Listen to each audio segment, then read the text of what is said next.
Welcome back. You man, Diamond K in here. Of course, the Diamond K Show on firebroadcasting.com, the diamondkshow.com. And definitely want to say happy Monday to everybody. Hope that you had a great weekend and all that. And hopefully this wasn't a, what do they call it? The manic Monday that is often talked about.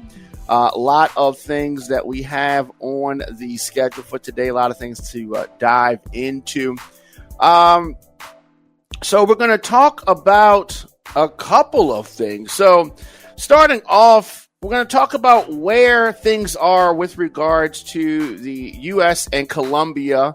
Of course, Trump starting a debacle over the weekend. We're going to talk about that. Trump also expected to sign a flurry of new military-focused executive orders. We're going to talk about that. Of course, the Air Force has restored the Tuskegee Airmen training videos that they took down because, now they're not feeling Black history and all of that, and so they thought that should be removed. So we're going to talk about that being restored on Hegseth's first day.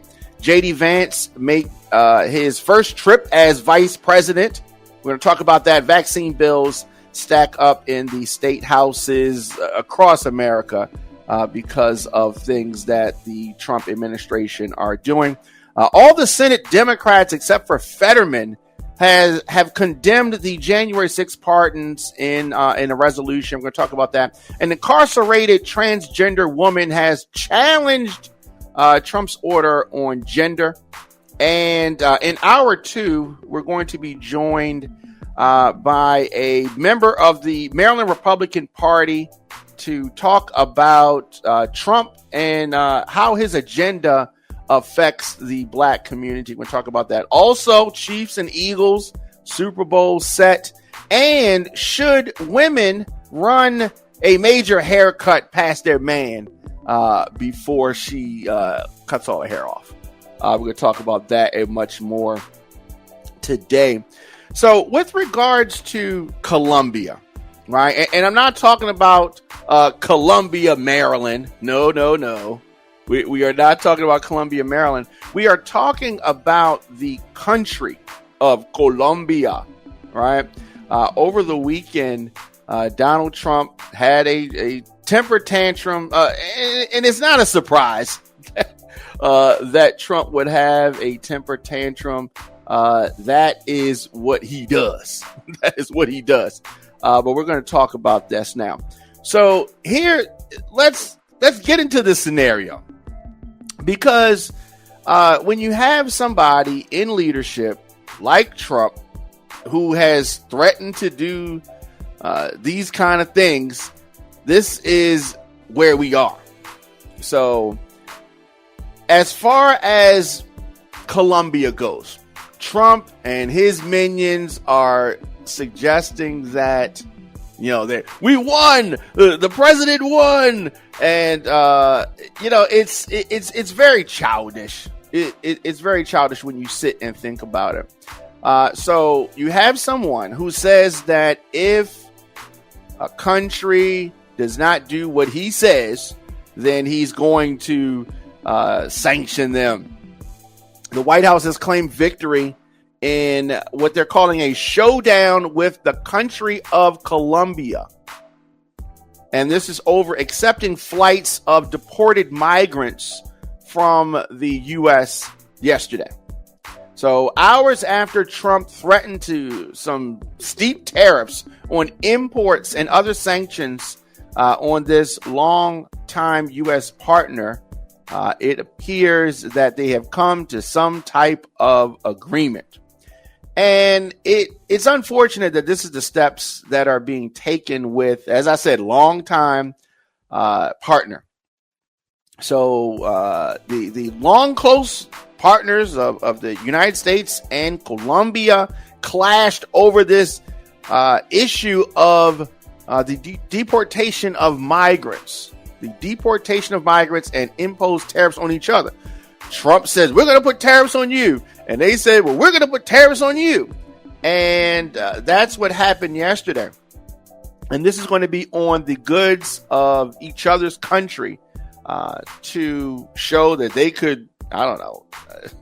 What is the purpose of this, right? The White House held up the episode as a warning to other nations who might seek to impede his plan. So they're basically saying, if you don't give Trump his way, he's going to impose sanctions and tariffs on your imports.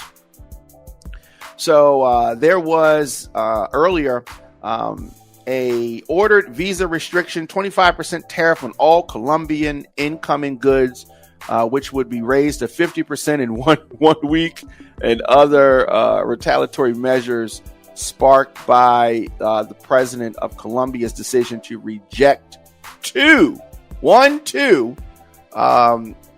Colombian-bound U.S. military aircraft carrying migrants after the president accused Trump of not treating the immigrants with dignity during the deportation process. So the president, Petro of Colombia, was upset.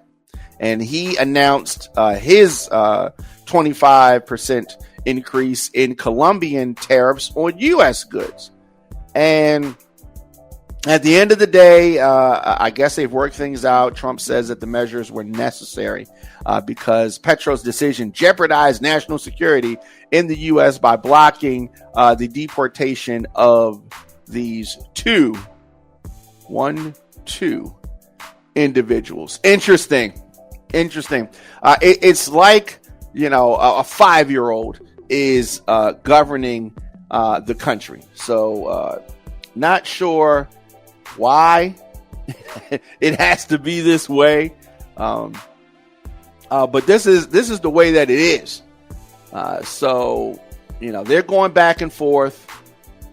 Americans and Colombians on the seat of their pants, I suppose. There was, there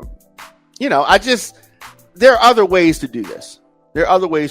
And it's like the little boy that cried wolf. At some point, these tariffs are really going to be ignored. And you can't play this game with China, really. I mean, as much things that we import from China, if China does a retaliatory 25% tariff on us, can you imagine that? Right? Can you imagine that? But that's Donald Trump. That's Donald Trump for you. And I don't like any of this. Definitely let me know your thoughts, of course, in the comment section.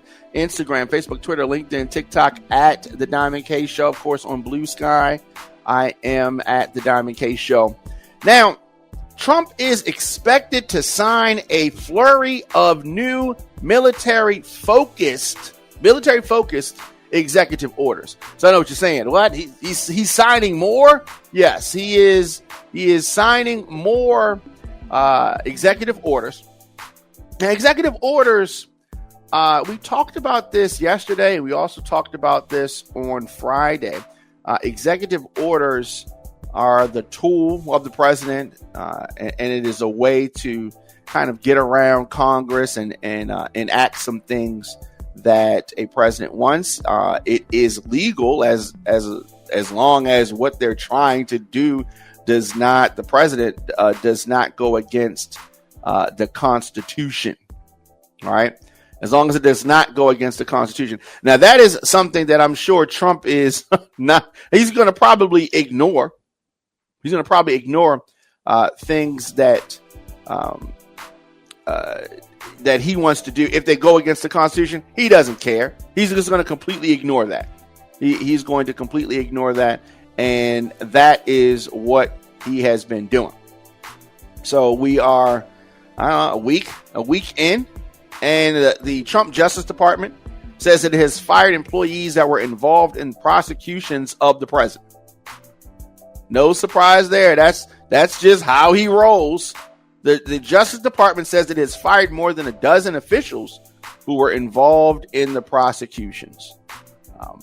And it is it's one of those things because it's retaliation. It's retaliation. And I don't understand why there's not more uproar about it. The Democrats, of course, as normal, weak as water, not going to do anything pretty much because they are scared and shook. Yes. The Democrats are scared and shook, but hopefully we can light a fire under the Democrats. But real quick before we go to our guest, these new Trump orders on transgender troops, COVID, and more are expected to be signed. So this flurry of new executive orders that could further clarify the initial directives that Trump issued shortly after his inauguration last week, when he removed protections for transgender troops put in place by Joe Biden. He also banned DEI initiatives at federal agencies, right? So there are going to be, you take many steps back, and there are no forward steps here. They're all backward movements. So this new order on transgender troops does not put an immediate ban, but it directs the Pentagon to come up with a policy on their service in the armed forces based on military readiness. A person familiar with the matter says. So, of course, Trump doesn't have an actual plan for anything. What does he say? He has concepts of a plan. So, as normal, he's not going to actually make the order. So this way he can deny the order. Oh, it wasn't me. It was the Pentagon. But you told the Pentagon to do it. And, whatever. And so that is what we have. More of the juvenile behavior, more of the things. So Trump promised during his campaign, if you remember, promises, right? What did he say? Promises made, promises kept. Get out of here with that crap. He promised during the campaign to build an Iron Dome like the advanced air defense system used by Israel. Not going to happen. I thought that they wanted to shrink the size of government. I thought you're trying to spend less money. An Iron Dome around the country? Come on. Come on. Now, seriously? Is that what we're talking about? So it's not immediately clear what the additional order on DEI, diversity, equity, and inclusion, would be. But Trump's initial action ended those programs across the U.S. government already. Has had some far-reaching consequences. But of course, as normal, like Trump's wedding vows, there's no clear direction as to where things are supposed to go. Agencies have been taking some kind of broad approach at removing content that seem to run afoul of Trump's ban. That's what they've been doing. They don't know what to do. He doesn't know. He's just barking out things, that the last person that he talked to says, and then he's doing it or instructing somebody to do it. And then when they're asking for clarity, he doesn't know. I don't know. I already forgot. I forgot what, whatever. Ask Stephen Miller, right? Ask Elon, right? Ask Elon, what it is. But the Air Force, for instance, so last week he goes through this whole rampage like a grumpy grandpa with the diaper. And he goes through this rampage. And so some, members, branches, Air Force, for instance, removed the Tuskegee Airmen training video. Because, right, of course, he doesn't want anything that would teach about this, right? This is teaching white people to hate each other, whatever, hate themselves, or whatever, right? So they removed that. Now they've brought it back because they're totally confused because it's not clear leadership. It's not clear leadership. And when you don't have clear leadership, you have what is commonly referred to as confusion.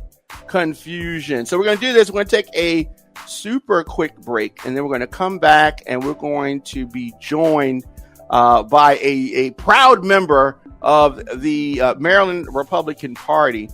And Mr. Christopher Anderson is going to explain some things to us, hopefully, because I need clarity, because I do not have it. I do not have clarity. We'll be back right after this.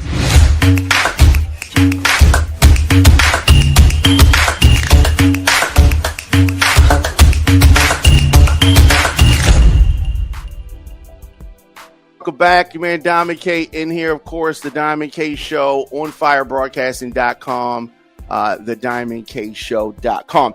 So I am pleased to welcome back to the show, friend of the show. Did I say that he is a proud member of the Maryland Republican Party, Mr. Christopher Anderson? Welcome back to the show, sir. How you doing? Thanks for having me on. Tommy K on. Thank you. All right, absolutely. What does your hat say? Okay, Black Voices for Trump. I thought that's what it said. Okay. All right, that's what's up. I just got it over the weekend. I went down to DC and they were giving these out. Yeah, as they should. I just came from the inaugural. Yeah, I mean, because they can't sell them, right? Because who's going to buy them, right? But they got to give them away, and I get it. And it's promo, like promo. We used to do promo all the time. We give away flyers. It was on a lot of them. It was. Now, I saw something that you posted that said that you were thanking somebody for giving you directions because it was so crowded. Come on, man! Like at the inauguration hoopla, you're trying to say it was crowded in DC last week? DC was crowded. I don't understand how you don't know. DC was crowded. The streets were full of people. They had things blocked off where people had to walk. You couldn't drive into DC. And DC streets were crowded. But they had it blocked off, obviously, for security reasons. But I don't know if it was really crowded like that. If it was crowded, I wish I could show you the crowd, sir. I wish you had some pictures. They were blocks long. They took things inside because a lot of people weren't coming. People that was down there, it was cold. He said it was cold outside, so we can't. They'll show you some pictures. Yeah, I definitely would. I would like to see that because it was cold, but the invited people, the streets were crowded. Yeah. And is our connection good? Yeah. Did you feel a certain kind of way that it went inside instead of being outside? Would you have rather it had been outside? I would rather it had been outside, but it was extremely cold. The cold was something. It was cold. Most of the people that I know when Obama came in too, but we just bundled up. We didn't, go inside. But it's climate change, and so these are the results of climate change. And so, so obviously you voted for. It was colder for. I don't know if it's climate change. It was colder for Reagan's. It was colder for Reagan when Reagan went in. So I don't know if it's climate change. It wasn't as cold. Reagan was in the one that did. Well, regardless, it was cold when Obama was here, and it was colder, and it's getting colder. Can we say that? No? Yes, we can. Yeah. We can say that. Yes. All right. So you voted for Trump, and so you've been a day one. Were you a day one supporter, or you came in sometime during the primary process? So day one, I was on your show the first time. That's right. No, but I'm trying to remember whether you were there in the beginning, because initially there were like 15 candidates, something crazy like that, and Trump started running. I was there in the beginning. Yeah. What was it that you saw? Kim Klacik came on after I did. Kim Klacik and. Yeah. I saw you. I saw you in the picture with her as well. And so I guess you saw her and you felt sorry for her and you took a picture with her, right? Was that what happened? Because you didn't have to take that picture with her. You did her a favor. I mean, she looked nice. She's a nice looking lady. It's just that she's a nice looking lady. I don't think that she's that she's attractive. But she's one like Candace Owens who's better on mute. Right, you just put them on mute, because if you listen to the words that's coming out of their mouth, it sounds crazy. But what is it about Donald Trump that you? I don't understand. What is it that you don't agree with? From Candace Owens and Klacik, pretty much everything. I'm gonna answer your question. You said, what is it about Trump? What am I missing? You go ahead. No, I'm saying, what am I missing about Trump? Because you're missing the executive. You're missing his policies. You're more concerned with his personality. It's just listening to you. You can tell that you don't like him, but you're not really really looking at the policies and how they're helping America and the people that's in America, and including the Black community. You're not paying attention to any of the policies, or you're not dissecting the policies. And I think that as a community is going to be our downfall, because most of us approaching this too emotionally. We looking at it and saying, "Oh, I don't like this guy, so I'm just going to hawk on everything that he does." But some of the stuff that he's doing is actually helping us. I mean, what a lot of people that voted for these things will agree. And it seems like your pushback on it, and most of your audience pushback on it, we can't afford to do that as a people. Take, for instance, the deportations here in Maryland. The mayor said, well, the mayor changed his mind. You notice the mayor changed his mind. The mayor said, no, we're not going to interfere with ICE raids, but we're not going to help. But at first it was like, oh, we're not going to, no, we're not, But you got criminals running around the community. And as you can see, the first thing Donald Trump did was get the criminals out of the community. What's so wrong with that? I mean, I can understand if you don't like them or whatever, but let's stop right there. Okay. All right. So you said that the first thing that Trump did was get criminals out of the community. Did I hear that right? You heard that correctly. The deportations, they said that, yes, I did. The deportations are the worst of the criminals first. They caught gang members and rapists and stuff like that. And that's what they're putting on the plane. They showed it on Fox News, putting them on the plane. So you can't say that's not happening. You got to admit that that's happening. They're getting criminals off the street. So I don't see what's not to like. Okay, so I mean, I get it. You don't like him. No, I'm saying on paper, I hear you, right? But he just released 1,600 violent criminals to the street. Like, he just pardoned a whole bunch of violent offenders and put them on the street. He says that they're releasing, other countries, they're releasing their criminals and sending them to our country. He literally just released criminals, literally. But I'm sure we're supposed to ignore that. But can you agree with the people that he's picking up through the ICE raids? Can you at least agree that they are the worst of the criminals? They're criminals. They got a guy that raped somebody. Well, they got a guy that a gang member. Don't we need them gone?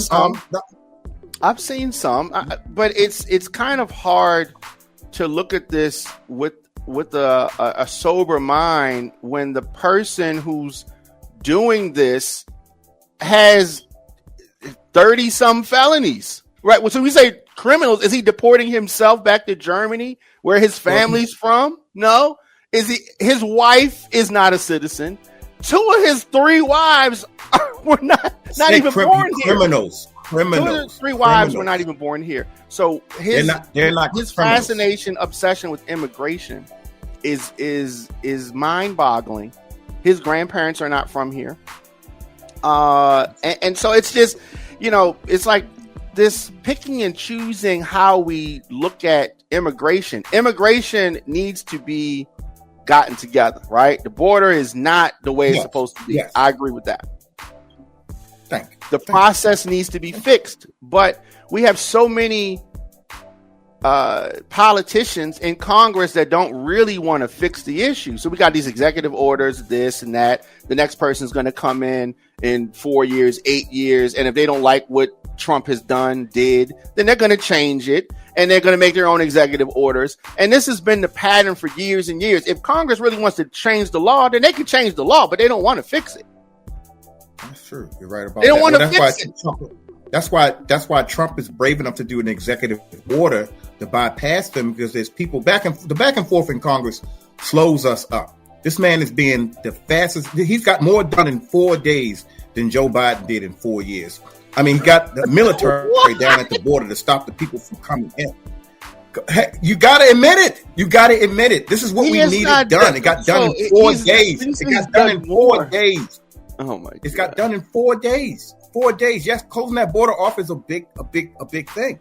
And then getting so you're saying that the border's Colombia, closed off now? So the border's closed off now. Secure. The border's secure. Okay. So the border is now secure.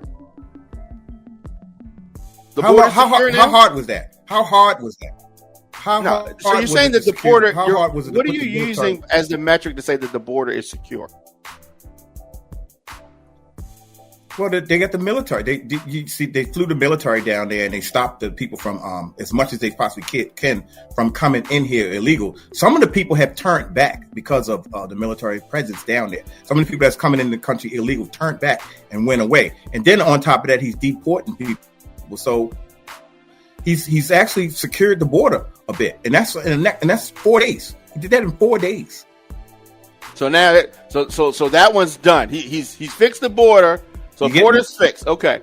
And so what about inflation? Has that been fixed too? Did I miss that? Go ahead and say. No, that's because he said he can't do it. He said that inflation's too hard. They're working on that. He lied and said he's going to fix inflation. But how did it get out of control in the first place? Huh? He didn't say he didn't say he's going to fix. Do I need to pull up clips when he said he can fix it? He said he could fix it, but I don't think that's going to take. That's going to take some time. It's not going to happen. He said he's going to fix it. I mean, he told his wives that I'm not going to cheat on you. I'm going to be here, sickness and in health. That was a lie. We know he's going to lie. That's neither here nor there. Has the price of eggs gone down, or is it at a record high? The price of eggs has not went down. The price of eggs have not went down. It's going to go. It's gone up. But on the other hand, he's got the Saudi Arabian government investing $600 million into America. You got the Saudi Arabian government already investing in America. These are the things these are the kind of programs that we need and we can grow from. Well, I mean, they've given a lot of money to Jared. You're right, and so they're investing in Trump. This whole thing, I guess, this is the part that I'm trying to. I was hoping you were going to get to, but I know that you're not. Which is, this whole thing is a money grab for Trump. Trump is just trying to get money. All right, whether it's from the tech billionaires, whether it is from other governments. He had all these companies and businesses and folks put money into his inauguration fund that he didn't use and doesn't have to give it back. He took things inside. They didn't use none of that money. And you don't have no problem with that. If Joe Biden did that, or Kamala had done that, or Obama had done that, you would be talking about how corrupt they are. And you just skipping over it. We talked about, I mentioned the billions that the Saudis have given Jared. You ain't even bat an eye. Oh, I know, but Hunter's laptop, that was the problem. What about, you don't think most of this money is coming also to America? He's getting most of this money, tariffs, and making everybody invest in America. What about the program, the AI program?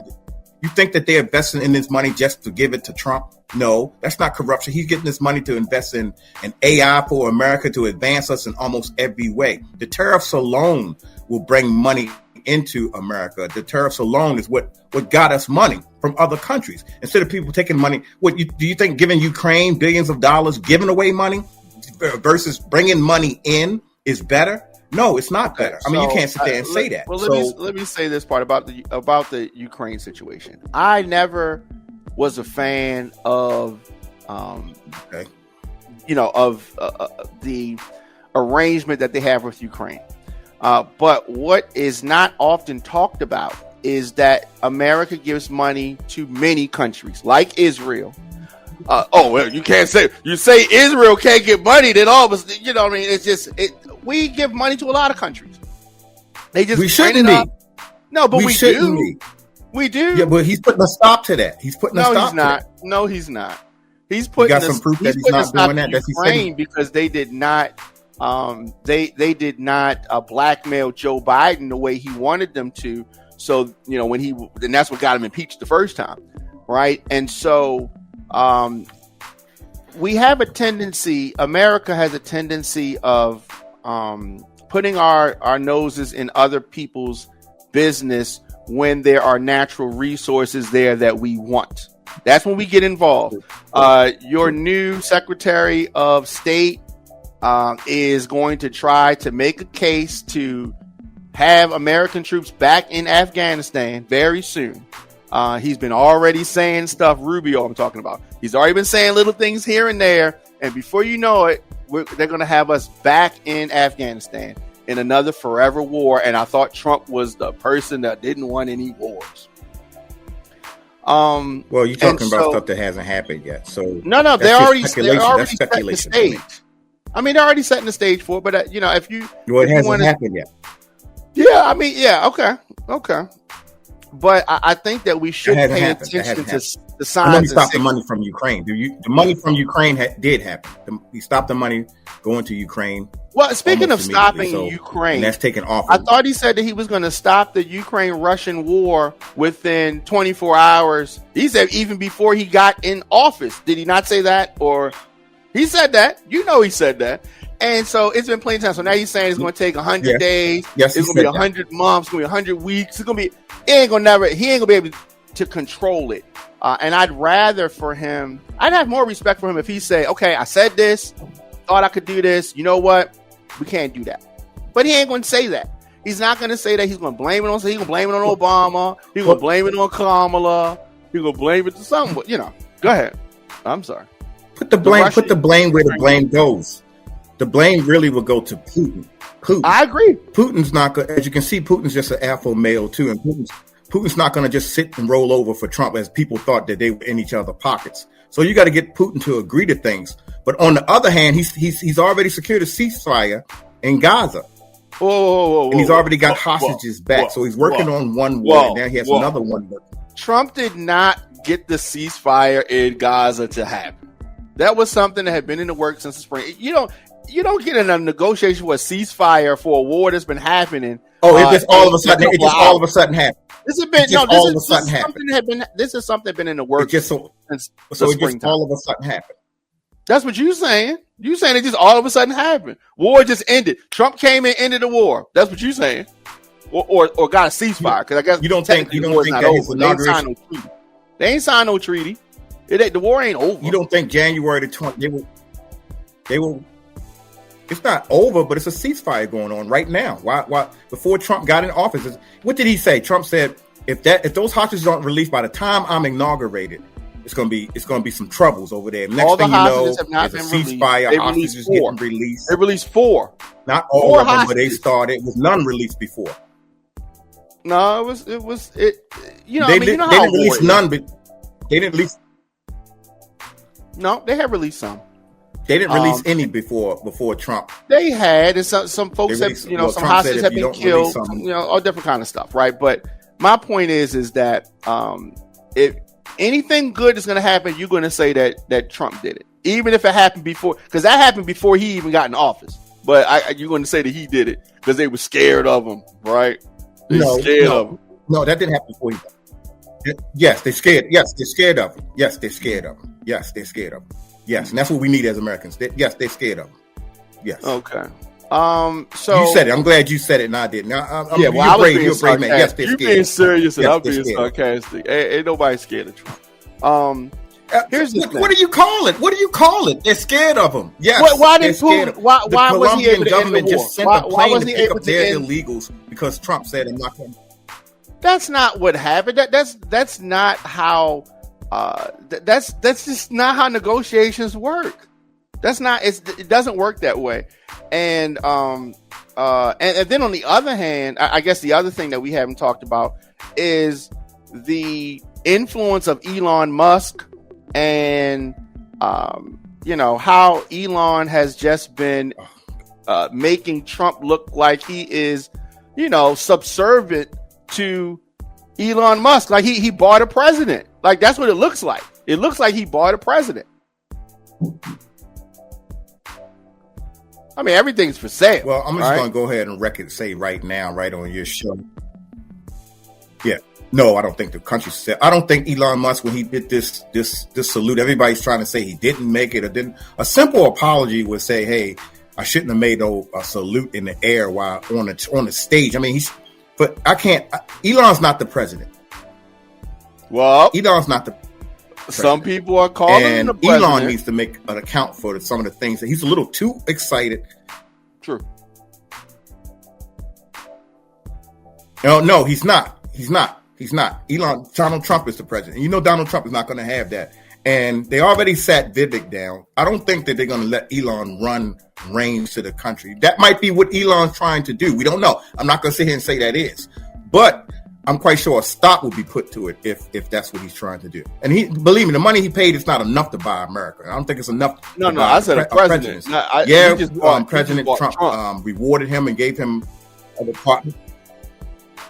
What do you think about what Trump said that Elon fixed the machines in Pennsylvania for him, the vote counting machine?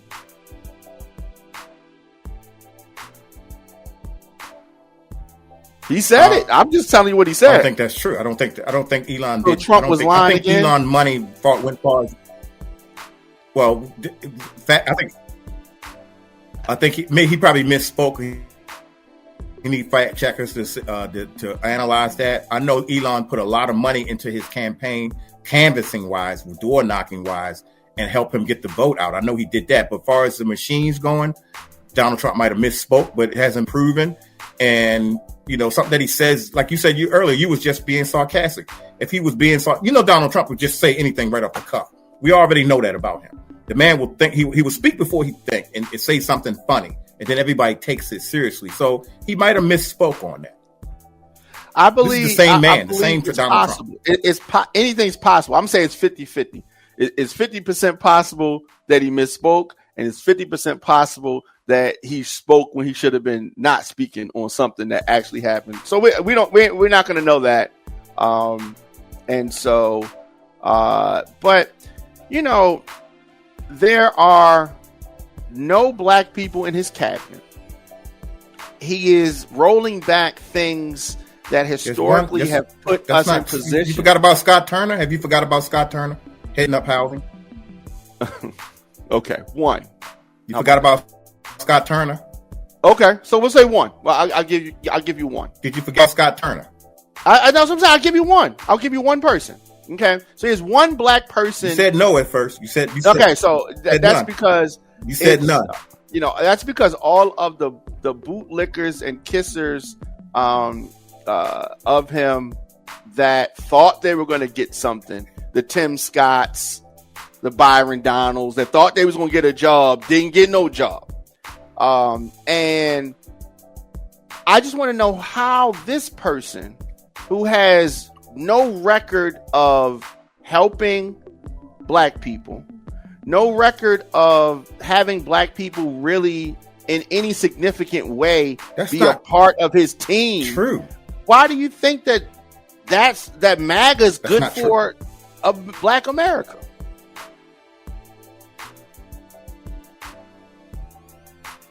Well, what you just said, you said there's no record. We got low unemployment the last time he was in office. Permanent funding for HBCUs, and the First Step Act.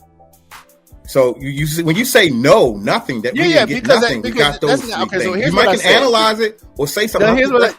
You just spitting out a Republican talking point, and this is a Republican talking point from the 2020 campaign, not even a new one. You spit me out an old one from back in the day, an old school one, right? Which wasn't true either. But let's talk. Here's what I said. He has no record of having black people a part of his operation in any high number, right? So we talk about, I said there's no, you said there's one out of all the people that's been hired, the hundreds of people. You don't one. You have one. There's no like he doesn't. And if he hires a black person, he puts him in the urban. Three policies. Three. Who's the three? Who's the three black people in Trump's campaign? You said three. Okay, first of all, when you say that Tim Scott and Byron Donalds never asked for a position, he's in the right spot they right was now all in California, being a congressman. What you think they was doing? Tim Scott, they wanted a position in the campaign. They wasn't doing it for a job. They was doing it because of the same reason I'm doing it. They think for themselves and they believe that he was the best person for the job for black people. Byron Donalds at least believed that. I've talked to Mr. Donalds personally, Congressman Donalds personally. Congressman Donalds does what he does for his community. He might represent a complete. His demographic is more white than it is black, but Byron Donalds is down for the cause. when he sat there and he came out to the black community and talked to the black community, he didn't do that for no job. No, he did that because he believes in Republican and conservative. You talking about that conversation at the barbershop? Yes. The one where Trump wouldn't even show up. They called on the phone on the speaker. Okay. Now, here's the thing. I don't disagree with that. I think that he may believe that. But I think that it's a misguided thought. Right. He may believe it's a misguided thought. He may believe it. Right? But so Byron misguided or not. Who? Misguided or not, he did it. Misguided or not, he did it. That's what he did it for. He did it to help his community, misguided or not. When people say these people are misguided, that's an old talking point. You say mine come from 3 years ago, but 50 years ago when they say black conservatives are boot licking and ass kissing and all this, that's not true. We're the thinkers. We're the ones that think. We're the ones that's trying to bring the progress to the black community. Most supposed to be thanking God that 30% of black men voted for Trump. We should be thanking God for that. And it's a damn shame that we had to do it undercover. Look, I think we're on the wrong path as a community, not joining with Donald Trump. The number one issue you said help us right now is immigration. Immigration. Where do you think they're going to put all those illegals at? In New York, they're trying to put them in the black community. In Chicago, they're trying to put them in the black community. So many other conservatives and some pro-blacks have said that is dead wrong. Tyrese Nasheed has said it's wrong. Dr. Claude Anderson has said it wrong. Dr. Umar Johnson has said it wrong. But since we don't listen to our scholars and we call baby names, they bootlickers and they don't understand stuff, you should be thinking the black community should be thanking black conservatives like Congressman Donalds for sticking their neck on the line just to see a difference in our community. We might have dodged a bullet with the illegals in our communities, and the crime is already high enough in our communities. So you got to agree that illegal immigration was the number one issue that affects us all, especially the black community. Okay, so you said that immigration is the number one issue. It is absolutely not the number one issue. The number one issue is the money. The economy is the number one issue. Immigration, especially for the black community, immigration is not the number one issue. It shouldn't be. I don't even understand how. That's something that white people in middle America may think, but in the hood, the number one issue is money. And how is Trump helping black Americans with money or make more money or anything like that? Well, like I said, the last time the low unemployment was at issue, his policy last time, and the permanent funding for HBCUs, which I'm looking forward to him doing again. But he already that funding for HBCUs is going to stay there, especially since he's in office.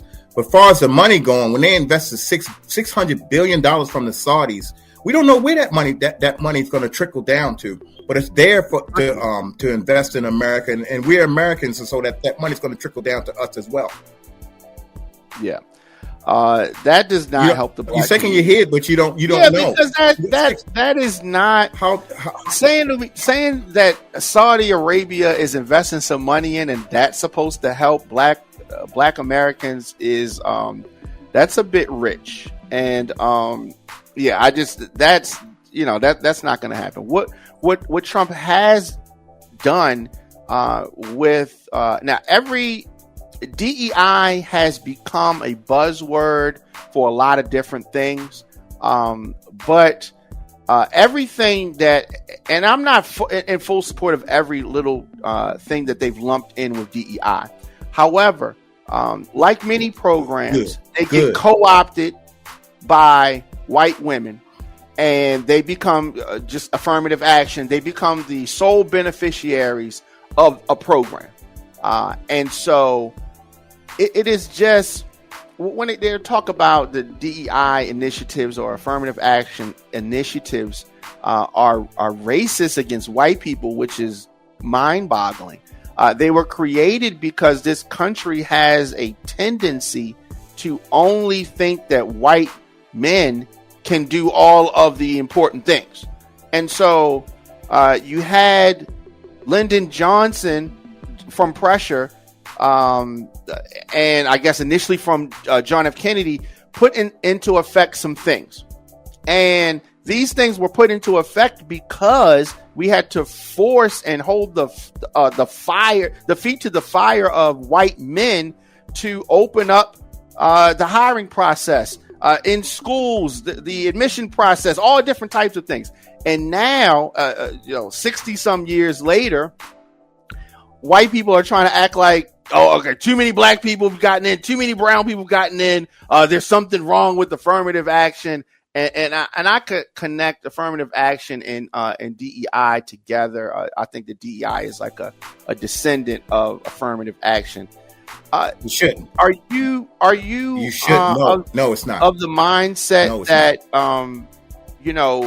this is before we were born, but in the time, I guess our grandparents' time, when our parents probably were kids, when things were segregated, did you think that there was a need for any of these laws that came about to force white men to hire other people?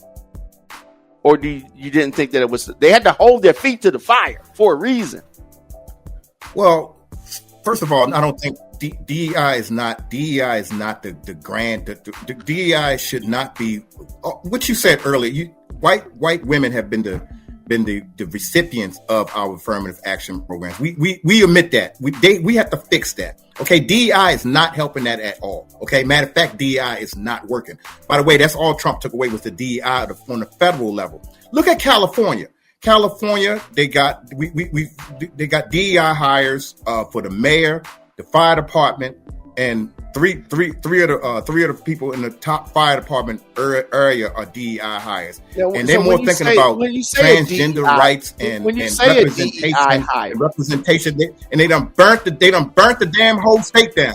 They done burnt the whole damn state down. And now Trump's got to come in there and clean up after them, because they done burnt the whole damn city down. Maybe they should know about putting out fires more than DEI, than trying to give us some diversity, equity, inclusion, and false representation that don't represent black people at all. And they can't even put a fire out on top of that. That's the bigotry of low expectations. And we as black people can do way better than that. What? Okay. You said a lot there. Should have had some black people put those fires out. When a white male is hired, when a white male is hired, that could be a DEI hire. Some of these unqualified appointees like Pete Hegseth, that's a DEI hire. We just need a white boy in the seat, so we're just going to hire somebody that's not qualified. Huh? They're not burning states down. I mean, they're not burning states down, and I'm not for that either. What I'm saying is, Democrat politicians are burning down the state. What are you talking about? Yes. Yes. Okay, the wildfires happen every year because of the conditions on the ground. No water in the water in the fire hydrants. No water in the fire hydrants. No water in the fire hydrants. In a forest fire. Where are the fire hydrants in the forest? Where are the fire hydrants in the forest? Fire hydrants aren't in the forest. These fires come every year. Well, when Ronald Reagan was the governor, they still had forest fires. They still had forest fires when Ronald Reagan was the governor. This is a community. This is a climate thing of the region. Yes, this is a climate thing in the region. To handle it. The fire department. Just like floods. Trump said they could have got the water. Just like the levees. Trump said they could have got the water from the just like dams, a tornado. The smelt fish. Well, look, if we have a crisis, are you going to say that to all those people that lost their houses? Yes, of course, but that's not a Democrat. He's already went down there. And he got them their houses back. That's not a Democrat or Republican thing. Yes, it is. No, it's not. Just like in Texas. Listen, Karen Bass, and I'm not going to jump on Karen Bass. Karen Bass, I'm not going to jump on her completely. She was on vacation when the fire happened. She came directly back. Well, but come on, Trump said she got executive orders that she can use. Yeah. She has some things to come answer on. for. I mean, she has some things to answer for. I'm not going to say you. she doesn't. But she didn't set the damn fire. She's not the cause of the fire. No. So I'm saying there's no politician there is the cause. No, she's the one that's supposed to put the fire out. That's like saying her and the fire department are the ones that's supposed Eric to put Adams' the fire fault that it snows out. in New York. It's not Eric Adams' fault that it snows in New York. It's not Eric Adams' fault that there are rats in the subway. Right? He inherited. That's just what comes with the area. Yeah, listen, we need people that's going to get the job done. And the DEI hire of Karen Bass, I mean, she couldn't even. I mean, she's sitting there at the table telling the people, "Oh, we'll get you up in a week," looking like she's going to hire contractors to come in. And Donald Trump shut her right down and said, "You're going to pass that cost on to the people." No, we can get them back in their houses right now. Forget about the contractors, and we can do it in 24 hours. That's the kind of leadership we need when there's a force. How are you going to get them back in the house in 24 hours? First, he let them clean out their own lots. They can get it. Like if your house is on fire, you clean it out yourself. He let them clean out their own lots where Karen Bass had to get permits, and those permits can take up to a week to 18 months. Trump said just go in there and clean up your own houses. You know what I mean? And we can start from there, and then we can get federal funding down to try to help build those houses up. I mean, you got to admit he was down there. He had better solutions than Miss Bass did. And then on top of that, her 3 fire chiefs, those 3 fire captains should be fired. They couldn't put the damn fires out in the town. They didn't have no water in the fire, no water in the fire hydrants. I digress. I don't want to get too far into that. But the DEI thing is not helping us. It's not helping us. It's not. It needs to be reformed and it needs to be done the right way. I would rather 3 black men. What's not helping is the mayor and the president having a public clash over the wildfire cleanup. That's not helping. That's a conversation that's supposed to happen behind the scenes. And as the president, it's like you stoop to a level that is beneath where you should be. Yeah, he's been a long time. Diamond, it seemed like you anything that the man do. I mean, you said behind closed doors, they had it in front of the people that their houses burned down. They shouldn't have had it. People need to hear that information in the public, not behind closed doors. I'm saying, so to the person, if we were residents of California, it looked unprofessional, but he's down there. In our houses, in our cities, looks unprofessional is no water in the fire hydrant. No, I'm saying our city is in ruins, right? And the most powerful people in the state. What looks unprofessional is no water in the fire hydrant. Oh my god! No, that it is. Listen, Karen Bass does not. She definitely did some things wrong, but I have a problem with white males. Yes. Whether it's Larry Hogan talking about our female mayors in Baltimore, or whether it's Donald Trump talking about female mayors. I have a problem with you siding with white men publicly trying to diminish black women, and then turn around and try to say that those white boys are helping or helpful for black America. I don't care what color gets the job done. The fact of the matter is, Karen Bass, a black DEI hire mayor, could not fight a fire. And she had 3 firefighters that were DEI hires worried about diversity, equity, inclusion, and the LBGT stuff in the police department more than they was about putting out fires. So that's a fact. That's a fact. Yeah, I don't think Trump being a white man coming in and chastising her, telling her to do her job. That's his job to tell her to do her job. I'm sorry that you don't like the demographic of the 2. She had her chance. And you yourself admit that she's made several mistakes. She made mistakes. Lost their homes. Let me see how you feel about this one. The Catholic lady gave a very nice sermon. She asked Trump and his minions for them to have some mercy on marginalized people, and this elderly infant thought that was a bad thing. Like she said something. She was nasty. No, she wasn't. She was the most polite. That was the most polite sermon that I've heard. Prayer. That was one of the most polite prayers that I've heard. Those evangelicals, talk all greasy about people, so-called people of God. This lady said, "Can you please be think about and have mercy on people?" That's what Jesus was teaching them, right? But that was an issue. He had an issue with that. Listen. If you want to go there, what Jesus taught, I don't think she has the authority. I don't think that she has the position, even on that pulpit, to tell the president what to do. The Bible says the female preachers shouldn't be telling the male preachers what to do. Yes, he's the president of the United States. The Bible doesn't say that.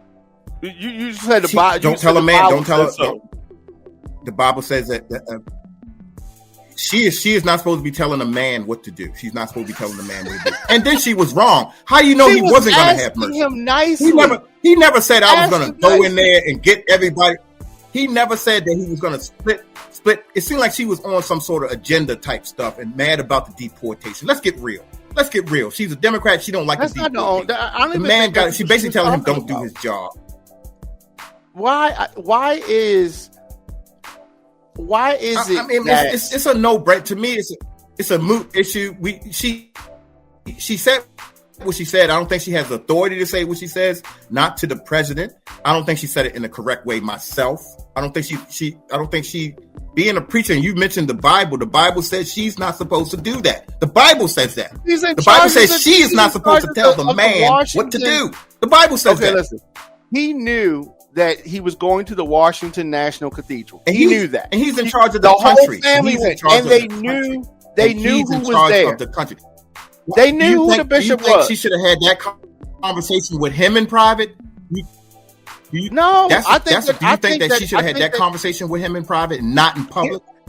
So for the people watching and listening that don't know what we're talking about, who's in charge here, him or her? Christopher says that that's a private conversation she should have had with him. Christopher says she's very mean, and so let me read to y'all what she said. She said in a very soft tone, "I ask you to have mercy upon the people in our country who are scared now." She continued, "There are gay, lesbian, and transgender children in Democratic, Republican, and independent families, some who fear for their lives."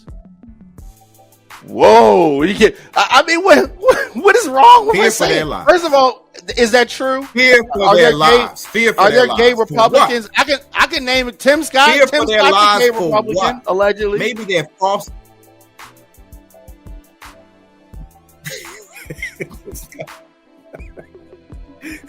I don't know. She was talking to you, Tim Scott. Tim Scott wasn't dating that woman out on the beach. Why are they fearful for their lives? And Diamond, why did she bring up gay and lesbian in the LGBT community when the main thing was deporting illegal aliens? Why did she bring the gay community up?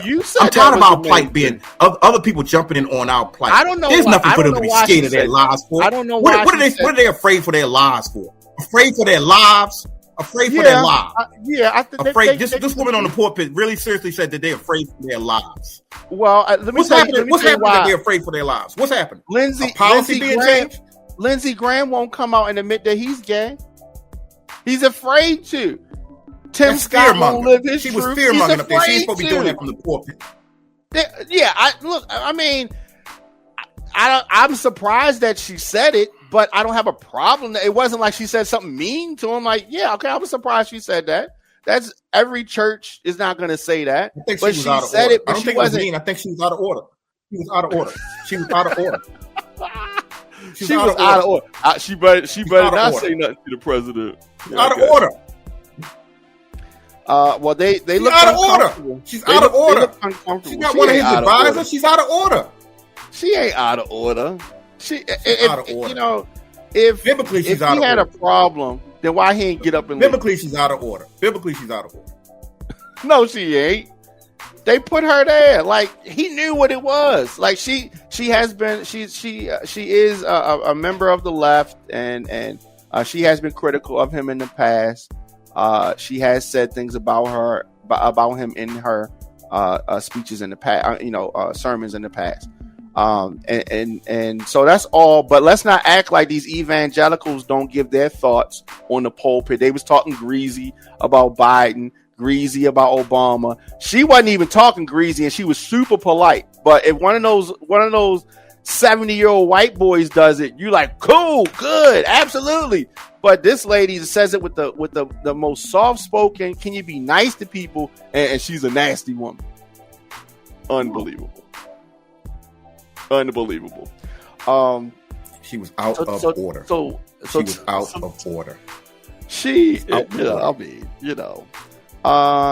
So as far as the Republican Party in Baltimore, what do you see but as I will give you the this. future? No, go ahead. I will give you this. It's not that big of a media issue as it should be. A simple from Trump's team should have said, yes, we're going to be merciful. Yes, we're not going to go drag no one from their home. Yes, we're going to be merciful. I give you that. He should have just responded in that way. But this is Donald Trump. And it wouldn't even have been an issue. Yeah, he should have said that. But that shows you he's not smart, right? He's just a child. He just has temper tantrums. I want my toy. He's that. He was that kid. He was the kid that had all the toys, and company comes over the house, and somebody says, "Ooh, what is this? Mine." He had never played with it even before. Don't even remember that he had it. He's that person, and he's just grown up to be this adult. And you're absolutely right. If he could handle things, and I said this in 2020. If he had been honest with the American people, he would have won that election, and we would have never had Biden at that time. But he mishandles everything, and it's just like you go back to George Bush, because usually when a war happens, some kind of a pandemic, a health emergency, people don't want to shift gears. They want to stay with the same person who's going to guide the ship. And so when you go back to George Bush, when he had, when we had 9/11. Prior to 9/11, he had a low approval rating. That was something that got people behind him. And even though he took us down the wrong path, even George W. Bush was able to see, okay, let's guide this ship. But no, he did, crash us into the rocks, and Obama had to save and bail everybody out. But that's a whole nother thing. So you say that black people should get behind Trump. And this is going, and we should ride the orange Cheeto to the promised land. Oh my God! Yes. The last time he was in office, we got benefits from that. The last time he was in office, come on, the HBC. Okay, we listen. The way we're going to be talking in a vacuum soon. 55% white women voted for Trump. 65% white men. 55% of Latinos and their women voted for Trump. Asians voted for Trump, and he got the youth growth 36%. We are going to be our issues are going to be left behind. They're voting for policies and things that will change their community for the better. We're still on this. Oh, I don't like what you said, and look, are you bothering us because we black and this and that? While they're getting policies and benefits for their vote. And we're going to be left behind if we don't look at this in a different way. At least ride it out for the 4 years and get the benefits out of it. Not just keep saying, oh, we don't like him. We don't like Trump. We don't like Trump. We got something out of his last administration. We can get something out of this administration. And we got a million people dead like from that. COVID. And I think we need to acclimate ourselves to that way. Egg prices hit a record high this week. That's what the virus does. Egg prices hit a record high this week. Much of the increase is a result of what they call the bird flu. And how has Trump responded? He's responded by ordering public health agencies to cease communications with the public. That's what he's done. His presidency is a threat not only to Black America, but to all America, and to the health, to our health, and to our wallets. It is just a debacle. It is a debacle. And people have a short memory. They have a short memory. You don't think Joe Biden's presidency was the biggest threat to America and a threat to black people? Joe Biden didn't do nothing for black people. They didn't even release Marilyn Mosby from. I mean, how much more of a message that the Democrats got to give us for we stop being so much behind them and against Donald Trump? Joe Biden didn't even release Marilyn Mosby. That should have been the first pardon on his list. Marilyn Mosby. He pardoned his son. He pardoned Fauci. He didn't even pardon Marilyn Mosby. He's supposed to be the black top prosecutor in Baltimore City. How can we sit here and say that his presidency is going to be a threat to us when Joe Biden was the biggest threat to not only America but the black community as well? We got nothing for our voting for that man. That man didn't do nothing. Turned his back on us when he got in office and told us to our faces that we not nothing. And then at the end of his presidency, he didn't even pardon Marilyn Mosby. Well, sadly, I agree with most of what you said in that. I did not want Joe Biden to be the person. He has a track record that is problematic. He is just like Trump from the good old boy era. That's the era that's older than us, right? And they have a certain mindset. Biden has it. Trump has it. There's a whole bunch of others that have it. That's in that age group, those white boys, right? That's just what it is.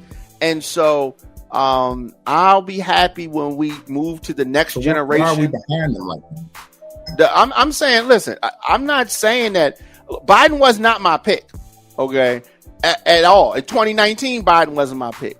In 2016, I was hoping that Biden wasn't going to run. Like, I never liked Biden, okay? I didn't like him back in the 90s when I was a kid. I didn't like him then either. He's a racist. Right? Yeah, but he ain't the only one. He ain't the only one in Washington. He ain't the only member of Congress, longtime member of Congress that's racist. I don't like Mitch McConnell either. Huh? Yeah, it's a lot of them. It ain't only Mitch McConnell is famously saying that we shouldn't get. Mitch McConnell's family had slaves, so I'm not fully under Mitch McConnell, but I'm talking about Trump. Trump family didn't have slaves. Mitch McConnell sit there and lied and say he's not benefiting off of slave money. So he did that to himself. He said that to himself. But Mitch McConnell's not the president. Donald Trump is. Donald Trump, he's trying to help us. He's at least trying to help everybody in America. He might not be focused on black people. But he's at least trying to help everybody that's in America. I would like it better if you said Trump's trying to help himself, because what are your thoughts on J.D. Vance? What do you think about J.V. Vance? I call him J.V., the junior varsity. Well, what do you think about J.D. Vance? J.D. Vance wasn't my pick. I wanted Brian Donalds to be. I think if Brian Donalds had been a vice president pick, Trump won with a landslide anyway. I think it was a gamble for Trump. I mean, he chose J.D. Vance because he figured he had the election, and that's the boy he wanted in there. Most of us wanted somebody different. I wanted, like you said, Biden wasn't your pick. J.D. Vance wasn't my pick. Brian Donalds was my pick. But he didn't choose Brian Donalds, and he won by a landslide anyway. So Trump, it's Christmas for him. He got everything he wants and all the power and executive orders to do what he wants. And so far, it looks like he's trying to fix America. He's not doing the best of jobs. Like you said, the economy should be number one. But some of the things he's doing is spot on. But J.D. Vance was not my first pick. Brian Donalds was. Brian Donalds would have been the next black president. Would you have voted for him? Would you have voted for Brian Donalds? Here's the thing about him. I think he's a smart guy. However, if it was voted for him, would you have voted for him? I'm gonna give you a scenario. If it was Cory Booker and Byron Donalds, come on now, that's an obvious vote for Cory Booker. I can't think of any scenario where I would vote for Byron Donalds. I can't think of any scenario where I would. I don't agree with him on anything. I would vote for Brian. I would vote for Brian Donalds in a split second. I will vote for Brian Donalds in a split second. A split second. Yeah, I'm sure that you would. And be proud of it. Be proud of it. Well, I mean, thankfully, we won't have to worry about that happening though, because Trump, JD, Trump Jr. None of them are going to give Byron Donalds anything. So how'd you feel about the January 6th party? Well, he's already a U.S. congressman, so he's yeah, but they didn't give him that. He got that on his own. It was other boots. I don't have a problem with the January 6th parties. I don't have a problem. Yeah, that's true. He got that on his own merit. You're right. Got that on his own merit. Yeah. So Byron Donalds is sitting pretty. As far as January 6th, I don't see nothing wrong with those pardons. So some of those people were held in jail with no charges. It was a black man. A lot of people don't remember. It was a black guy that was autistic that got pulled up with all that rape. He disappeared. You know, you heard about other people that was in the system, this and that, the shaman and all that kind of stuff. It was this young black guy that went up there. He disappeared. We never heard nothing from that guy again. And I'm hoping and praying to God that he got pardoned and got out of there. He didn't even look like he was breached the Capitol. He was outside. They arrested a guy, a friend of mine, Brandon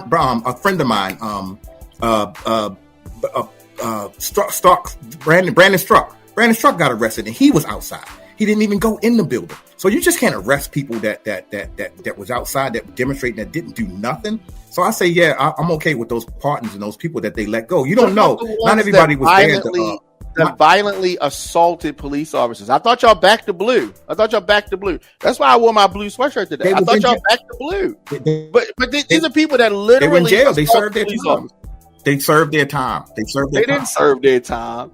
You know what I mean? They served their time, didn't they? If I'm representing somebody, they served their time. If I'm representing somebody who is accused of assaulting a police officer, I'm going to now say, no, the president pardoned people that assaulted the police. I could point to case law where the president acquitted people and pardoned people rather and commuted their sentences. So you can't charge my client for jail for 4 years. How they going to be in jail for 4 years when it happened in 2021? It just happened in 2021, and the cases. Most of these people didn't even do 2 years. They're like they were in jail 18 months, a small amount of time compared to what they did. People that got sentenced like 20 years. You tried doing that. These are people that got sentenced 20 years and they just got sentenced. They didn't get sentenced in 2021. It took a year before they even started the case. It was a year before. Merrick Garland, the worst. Can you tell me which? Okay, can you Merrick tell Garland's the worst.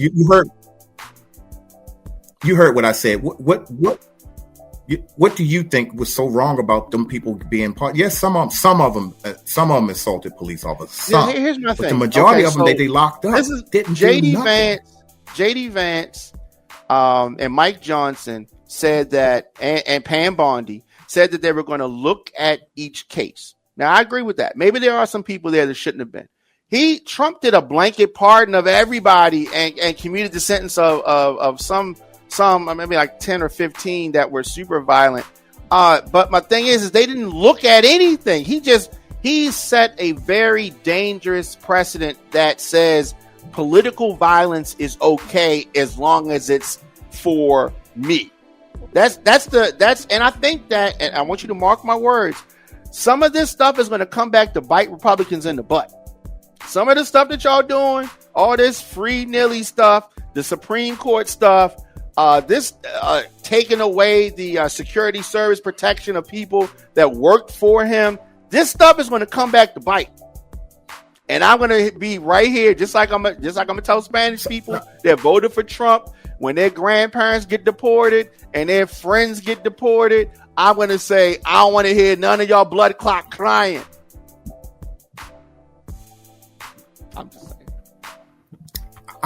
That remains more speculation. That's more speculation. That remains to be seen. So I'm going to talk to you about one case in particular that me and you probably agree on and all of Americans agree on, and that's birthright citizenship.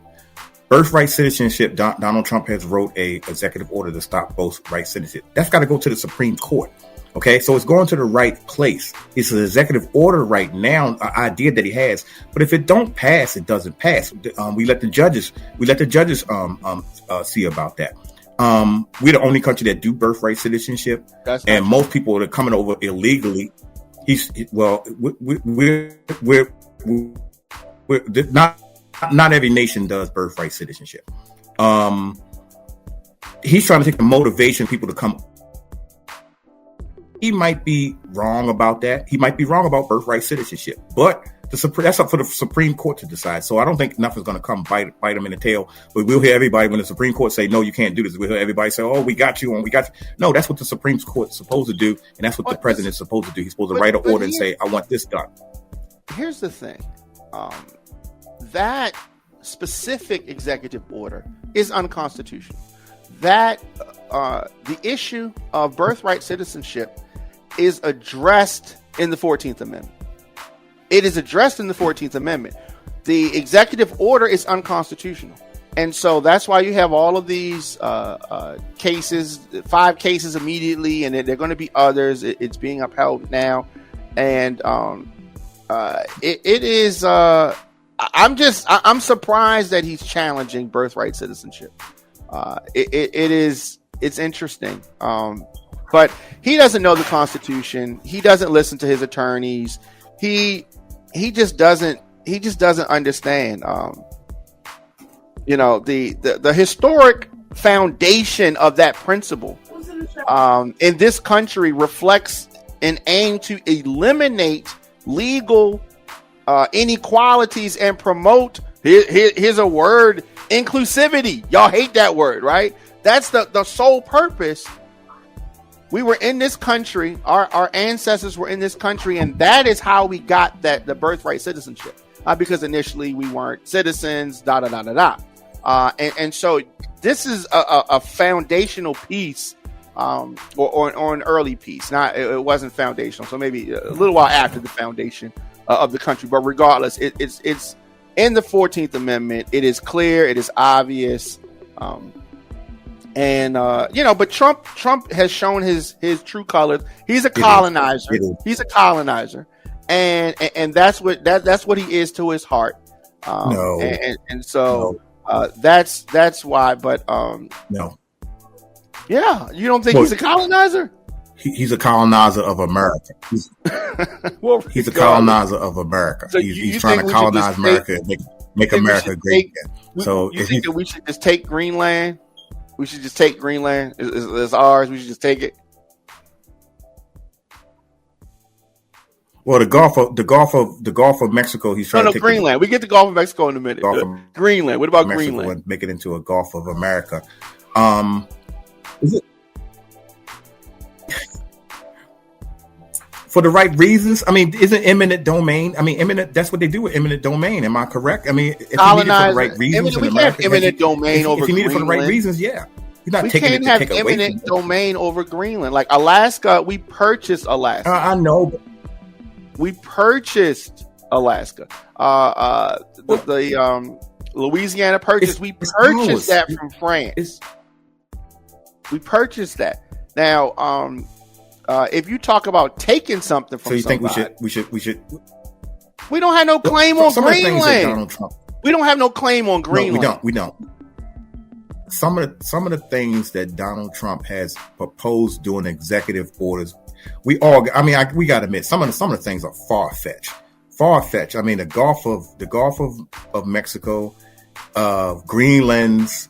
And then there's which is one you say we're gonna get to in a minute. Is something? Oh, the Gulf of Mexico. I mean, he got some big aspirations. I gotta hand it to the man. He's got some big aspirations. Whether they pass or not remains to be seen. And all of this stuff helps black people, right? Greenland, yeah, Greenland. The homies in Park Heights have been talking about Greenland for a while. You're right. No. I'm just saying. That one. I mean, he's not going to just represent black. He's representing everybody. But yeah, he hasn't taken the Greenlands yet. He hasn't taken them, and he's not. Yeah. What do you? What about the being a 51st state, Canada? It's laughable. It's laughable. I don't know. Some of the things. It's overly ambitious. It's overly ambitious. But this is Donald Trump. Ambition is a thing. Overly ambitious. He's just saying stuff. He's just saying stuff. He's not thinking about it. He just says stuff with no thoughts. But he might be thinking that they might not can't be done. That doesn't affect us. It might not can't be done. It might not can't be. He might not be able to take the Greenlands. He might not be able to take the Gulf of Mexico. He might not be able to take some of the other things that he's talking about taking. But he can deport people out of the country. We can see that he can do that. Yeah, he can do that. Hey, why don't y'all just take John Fetterman? Just take John Fetterman. Yeah, y'all can have him. John Fetterman, I don't know what's wrong with him. Well, we do know. I mean, he just like something's not. He kind of agreeing. He's agreeing with us now. He's agreeing with us now. Common sense. I can't believe it myself. John Fetterman is saying some of the things that make sense that we're saying. He's saying, "Hey, Donald Trump is right." That's a Democrat on your side saying that. So, yeah, well, he is just like Tulsi. That's a Democrat on your side saying it. I know the mayor of New York. He's becoming a Republican. He's becoming a Republican. He is becoming a Republican before our eyes because he sees the light. Yeah, because he sees that's the fine. light. And y'all can have the guy in New York. He's kind of slow. For what? He's becoming the. Y'all can keep Fetterman. Fetterman's kind of slow, so like take him. You know what I mean? We'll take him. Eric Adams, take him. Y'all can have him. Okay, we'll take him. We'll take him. Becoming a Republican, take him. He of all the Senate Democrats, Fetterman is the only one to not condemn. We'll give y'all Vivek. We'll give y'all Vivek. Fetterman's the only one that did not condemn the January 6th pardons. He can go. Now here's something that we probably agree on, and that is the transgender women need to be in a male prison, right? These are men who identify as women wanting to be in a women's jail. Absolutely not. They should be in a men's jail. I agree with that. So I don't know if that surprises you or not, but y'all Republicans are obsessed with the bathroom thing. Same thing. I think that, how you were born is the bathroom that you should use, or they have like a unisex bathroom, whatever, like a, whatever. What do they call those bathrooms? I don't know. The one in the middle, the bathroom that's in the middle is, I don't know. Unisex bathroom. You sound like unisex, right? All right, that's cool. You know what I mean? But I definitely think that identifying as something or someone other than what you was born should not get you treatment and get you housed where you claim to identify. Definitely. So I think we agree on that, right? Yeah, so you sound like a Republican. I think that's you might as well. No, absolutely not. Like, so, I think that there's some things, like, I don't disagree with everything, that Republican, some things I'm conservative about, some things I'm liberal about, right? And so do you think that transgender folks should not be allowed in the military? I don't think they should be allowed in the military. No. Why? This is what I think they about that. They want to fight. Like, what difference does it make if they want to fight? No, we don't need them to fight. We don't need them to fight. No, we don't need them running when the bombs go off. We don't need them running scared. They're confused. They don't know who they are right now and everything like that. I think that should be evaluated. They might run away. I don't know. I don't know. I've been in the military myself. I don't know if I was fighting with one of them and one of them dropped his gun and yelled, and ran. I mean, I don't know what I would do. You distract me. I need some warriors out there. We need some warriors. Do you believe that women should not be in combat? No, I don't. No, believe me, I believe women should be in combat. I believe women. What would be the difference? You don't think a woman would get scared? You don't think a woman can get scared? You don't think straight men get scared? I think we get scared, but we won't be dropping the weapon and running away. I say dropping the weapon and running away. Out here who have deserted for whatever reason. They couldn't take the heat. People deserted in basic training. They couldn't take. Why would you want to promote more? Why would you want to promote more? I'm talking about straight men. I'm talking about straight men. Why would you? No, I'm saying this is not a sexual identity more of that. This is the mindset of the individual. It's a sexual identity thing. It's a sexual identity. No, it's not. It's a sexual. Oh my god, that's hilarious. Listen, it's a sexual. Listen. I like what you said earlier. They should not be in the. Think about this. This is a whole attack on women. They're in women's sports, choking women out. I seen a guy clothesline a woman and a trans guy. First of all, a trans man. He clotheslined a woman and knocked her down. Damn near knocked her teeth out of her mouth. Okay, And now you want to put them in women's. Think about it. They're always going into women's areas. They're not going in males' areas. How come these men? How come you don't see trans women say I identify as a man and I want to walk into the males' restroom? You don't see that because their brain thinks right. They'll get raped in they'll get something. They'll get what they're asking for in a male's restroom. You know, damn well they'll get that. So this is an attack on women.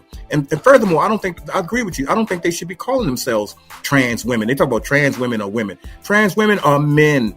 That's a trans man. When the movie Transformer, when Bumblebee transforms into a car, that's a trans car. That's a transformer turning into a car. They don't call him a car; they call him a transformer. So if a man is turning into a woman, he's not a woman. That's a trans man. That's a trans man. I think they should label them correctly so we should understand. They do it the reverse way. So if a woman identifies as a man, then they call that the trans man. And then if the man identifies as a woman, then they call it a trans woman. Like he transitioned to a woman, or she transitioned to a man. That's you know. I mean, that's you know. No. I don't agree with it, but you know. Right. The wording is always weird. I always thought that the word homophobic. It don't make sense. That's a trans man. It's always messed up. It's confusing. Yeah, you say it should be the reverse way, but they saying that that's I'm transitioning. Man transforming into a they trying to say they transitioning. They transitioning to the opposite. So if you say it's a trans man, then they transitioning from a man. It's just the whole conversation is weird. But yeah. So where's all the trans women? Where's all the trans women that want to be men going into the men's restroom? They probably do go in there. We don't. How come there's no trans women wanting to go to men's jails? They probably. Let's talk about the bathroom. We don't know nothing about they could be in the bathrooms and we don't know. Maybe they went in the stall and they sat down and we don't know. They'll F around and find out. That's not. No, I mean that's what they standing up at the thing. They'll F around and find out. That's why they don't do that, because they'll F around. They probably do. They probably do, and we don't know. They probably go in the stall and we don't even know. Why don't we know? Because we ain't thinking about it. You know how it is. Why don't we know? That'll be the first transition. That'll be the first transition. Straight ahead to the wall. You ain't paying attention to other stuff. That'll be the first transition we know they got pregnant by going into the male's restroom and messing around with some man's in the mess room. And that'll be the first time we hear about a man getting pregnant, because they know damn well they can't go into areas that men are in. No, it might be a fight in there. It might be a fight, but it's not, because you thinking everybody in the men's room is men. So if somebody was talking crazy to you, you might punch them in their face. You're not going to be thinking, let me smash. You're thinking there's a man in here. And you know what I mean? So it's just, it wouldn't even be like that. It would be a fight. I think it would be a fight more than anything. Once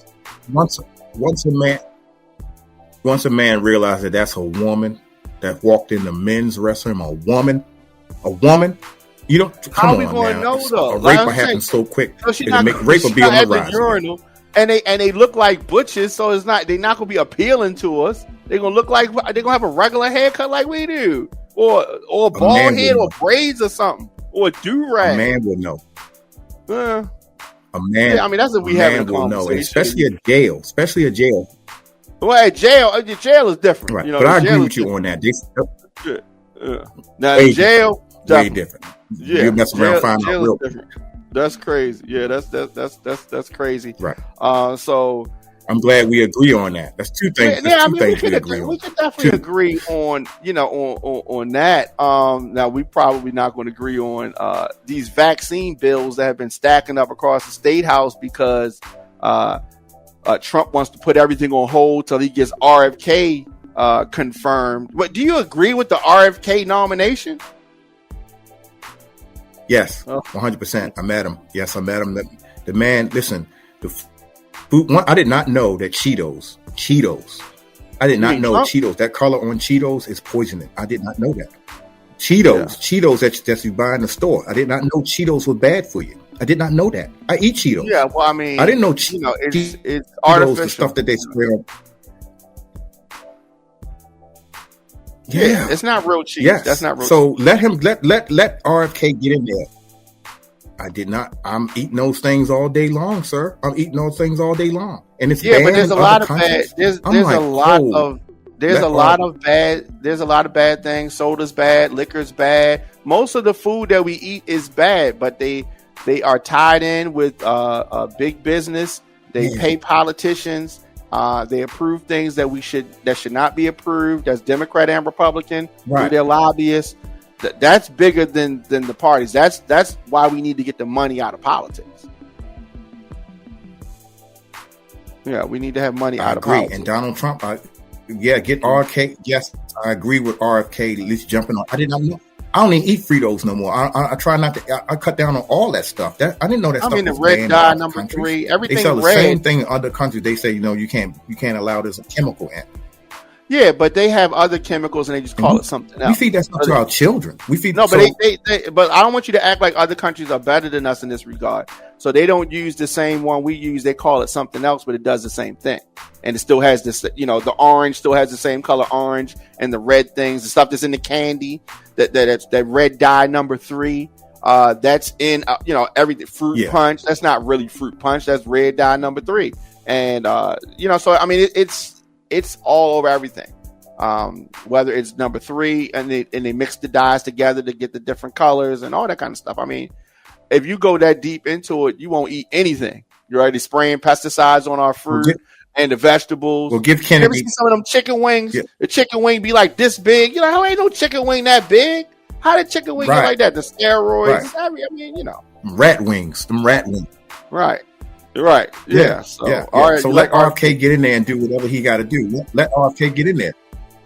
Yes. Yeah, that's going to be something else. Tulsi, you agree with Tulsi? You do too. Not Tulsi. You will too. I agree with Tulsi. I don't agree with Tulsi. Tulsi should have been the president. I might have smashed, but I don't want her in a position. Yeah. I smashed Tulsi, but I don't want her working for the damn government. That's for sure.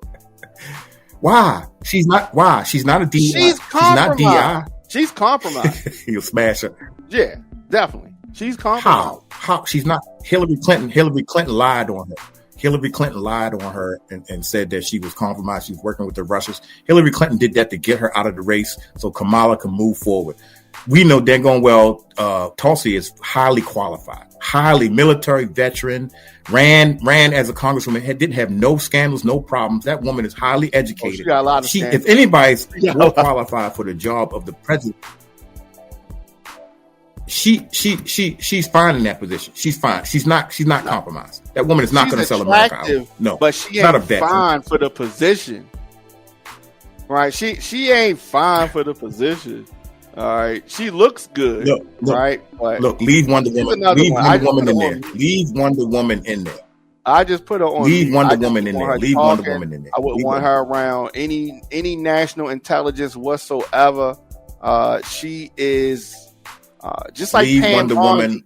She is corrupt. Leave Wonder Woman. Leave Wonder Woman. Yeah, Pam Bondi is corrupt. Tulsi Gabbard corrupt. Kash Patel. Tulsi Gabbard is not corrupt. Tulsi Gabbard is not corrupt. Why do you say that? How do you say that? Tulsi Gabbard is not corrupt. No, How do you say that? Wonder Woman is not corrupt. Wonder Woman ain't corrupt. She ain't Wonder Woman. Wonder Woman. That's Wonder Woman. That's she's she might as well be Captain America. Yeah. Nah, she might be Captain Russia. She might be Captain Russia, yeah. So she's very controversial. And I actually think that of all, if they could say one, you can get one out, and all the rest go through. I would be struggling to come up with it. It would be between Tulsi and Kash Patel. But if I had to really buckle down, I would say that that Tulsi is the most dangerous of all of the picks. What? Yeah. Tulsi? Yeah. Are you serious? Yeah. Diamond, are you serious? Then Cash, then RFK. Yes. So she RFK. is RFK. Yeah. American RFK. icon like RFK. Okay, RFK. Okay. Do you know why he talks like that? He's abused drugs, his body. He eats raw animals. Had some kind of self-described brain worm. Just like that. He's weird. Like he's weird. How can you even listen to a press conference with RFK for more than 5 minutes? He reminds me of Kane. You probably don't watch wrestling, but back in the day, Kane's like, that's RFK. It's crazy. It's crazy. I watch wrestling. Yeah, so he's like Kane when they say Kane can talk. Okay, thank you. I'll give you that.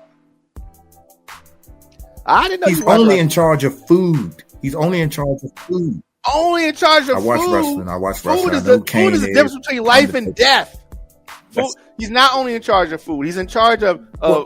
They serving it. Yeah, I guess. See, I don't know. It's already death. It's already serving up death. Yeah, that's true. Food is already serving up death. Can it get any worse? He's trying to clean it up. I didn't even know. I didn't know Fritos. I didn't know that was a cheese on them. It's going to be the CDC. It's going to be about vaccines. It's going to be about medicine. It's going to be about more than just food for RFK. It's going to be a disaster. It's going to be like anything. It's going to be good and bad things, right? He's like a broken clock, like anything else. It's going to be sometimes I agree with something, but most of the stuff is going to be a nightmare. And I think RFK is going to probably get through, and that's going to be a nightmare for America and the world. We'll see. I just hope Tulsi doesn't make it. We'll see. But Tulsi, we need Wonder Woman. We need Wonder Woman to stay. Did you vote for Brandon Scott? Wonder Woman should make it in there. Wonder Woman should make it. Would you vote for Brandon Scott? No, I did not. I voted for Sheila Dixon. Okay. All right. And then what about Sheila Dixon? That's in the primaries. What about in the general election? I voted for Sheila Dixon. Okay. What about the general election? What do you mean? Did you vote for? What do you mean? Did you vote for Brandon Scott in the general election? No, I did not. No. So what kind of job do you think that Brandon Scott's doing in Baltimore? I think he's doing a mediocre. I think he's doing the best he can from his generation. We wanted the young mayor. We think it's cool, okay, but we dealing with some really serious issues in Baltimore City that takes a grown man. I mean, look at Ivan Bates. Ivan Bates came in there. It wasn't popular. Ivan Bates came in there. He disagreed with the mayor on some things about his crime plan. When Ivan Bates wasn't in there and Sheila Dixon was in there, crime was going through the roof. And it seems like Brandon Scott identifies it. I mean, of course, he's young and he's been in the streets, Park Heights. So he's kind of feeling for the community in a certain kind of way. But you cannot let crime run rapid. I mean, look at Farrell's Point. Farrell's Point, damn near begging. Farrell, they shutting down shops in Farrell's Point. He's just not tough to me. He's not tough in that area because he sympathized with the young youth. And you got to represent all of Baltimore, not just a segment of it, you know. And I realize that's the kind of mayor he is. I don't got nothing against him personally, but I wanted Sheila Dixon. I wanted a grown woman like Sheila Dixon up in there to do the job that she did.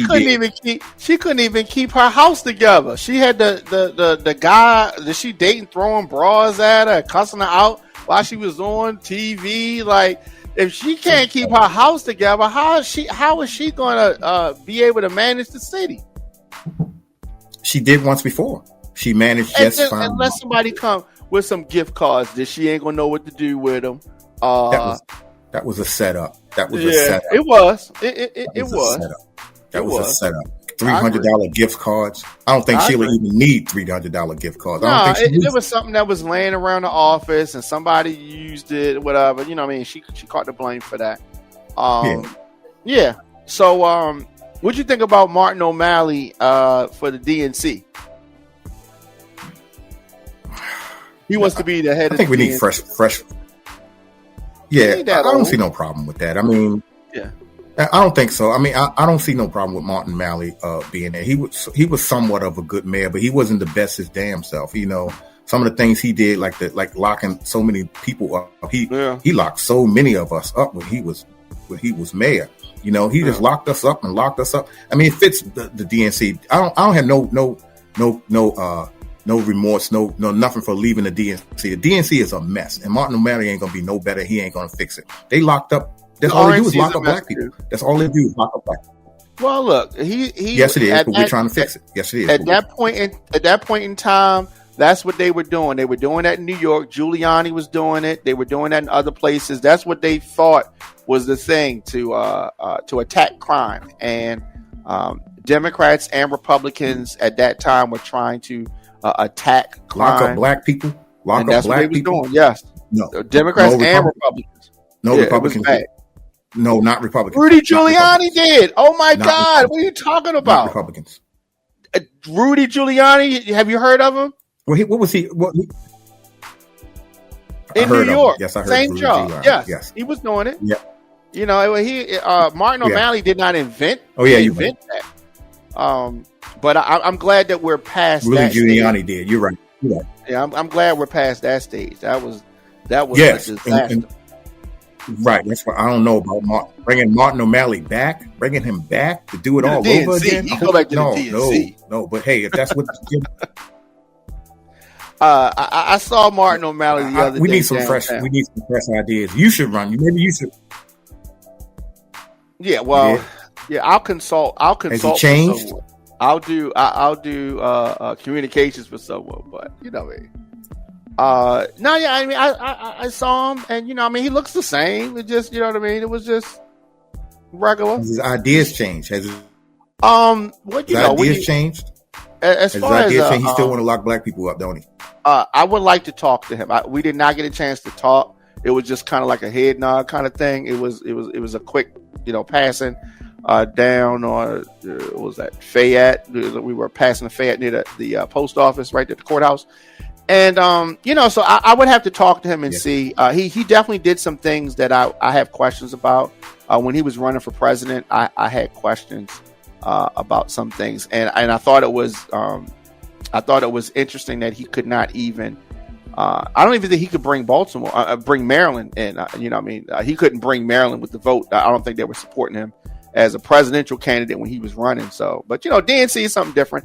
He could definitely do the job. Because DNC is basically a fundraiser. Yeah, well, you're a fundraiser. He got connections. That's why I'm glad I'm not with the DNC.